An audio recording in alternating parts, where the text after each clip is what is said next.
All right, hey, what's up everybody? It's Jacob, Living Waters Landscaping. We're just wrapping up this project here in Hendersonville. Nice 100-foot long pondless waterfall.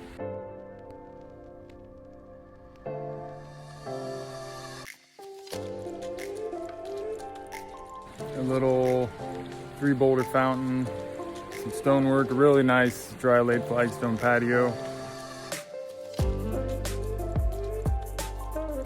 And some really awesome clients too. Probably be doing a koi pond this summer in their backyard. So I can walk you through this real quick. Let's take a look.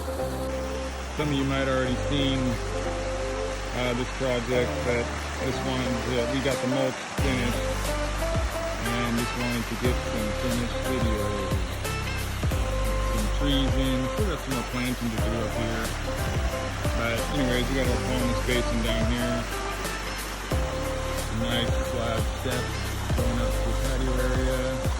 This runs up about 100 feet. Got some maples and some plants planted, but really need to fill in some of these areas here, get some ground cover and whatnot here.